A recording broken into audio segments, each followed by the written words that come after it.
19শে June Nadia জেলার কালীগঞ্জ বিধানসভার উপনির্বাচন। তৃণমূল কংগ্রেসের পক্ষ থেকে প্রার্থী করা হয়েছে প্রয়াত নাসির উদ্দিন আহমেদের কন্যা আলিফা আহমেদকে। আমাদের মুখোমুখি হয়ে প্রার্থী আলিফা আহমেদ কি বলছেন বা বললেন চলুন শোনাবো। নাসির উদ্দিন আহমেদ শুধু আপনার পিতা নয়, একজন আপনার রাজনৈতিক শিক্ষাগুরু। সেই জায়গায় দাঁড়িয়ে আপনাকে প্রার্থী করা হয়েছে, তো বাবার সেই আদর্শকে কিভাবে এগিয়ে নিয়ে রাজনীতির ময়দানে আপনি এই ভোট বৈতরণী পার করবেন? আমি বিশ্বাস করি বাবার রক্ত যেহেতু আমার শরীরে বইছে, তাই বাবার মধ্যে যে গুণাবলী ছিল আমার মধ্যেও সেগুলো থাকবে, সুপ্ত হলেও আছে। আমি বাবাকে দেখতাম তার আজীবন দীর্ঘদিন রাজনৈতিক কেরিয়ারে তিনি যেটা করতেন, তিনি সকলকে নিয়ে চলতে চাইতেন এবং চলেওছেন।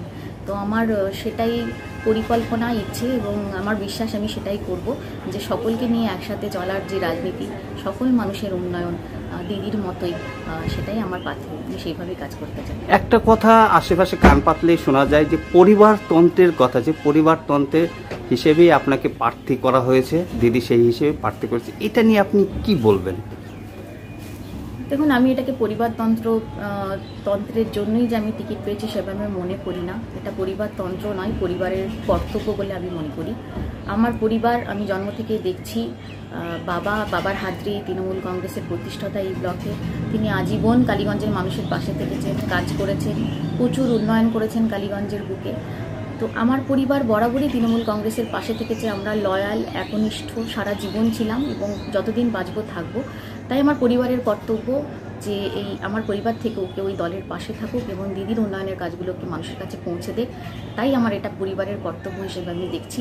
এটা একদম মশাল রেসের মতো, বাবা কোথাও একটা গিয়ে শেষ করেছেন এবং আমি পরিবার হিসেবে তার বাকি কাজগুলোকে এগিয়ে নিয়ে যেতে চাই।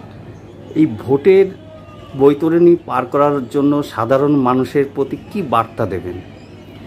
সাধারণ মানুষের প্রতি একটাই বার্তা দেব, দেখুন পশ্চিমবঙ্গে তৃণমূল কংগ্রেস যেভাবে সকল ধর্মের মানুষকে নিয়ে চলতে চাইছে, তো আপনারা তৃণমূল কংগ্রেসের এমন একটা দল যারা আগামী দিনে বাঙালিরা যাতে ভালো থাকবে সেই প্রচেষ্টা করে যাচ্ছে। তো আমাদের এই বিজেপির বিরুদ্ধে সর্বশক্তি নিয়ে এর জন্যই নামতে হবে, কারণ আমাদের বাঙালিদের বাঁচাতে হবে।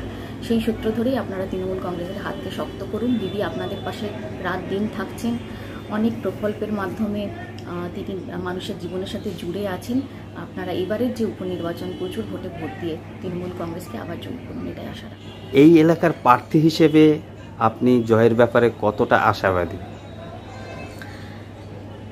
সামনে 19শে জুন ইলেকশন, আমি জয়ের ব্যাপারে 100% নিশ্চিত। বিপুল মার্জিনে আমাদের জয় হবে এবং বাবার যে লেগাসি, বাবা যে কাজ করে গেছেন, আমি খুব গর্বিত। দিদি আমাকে সেই সুযোগ করে দিয়েছেন।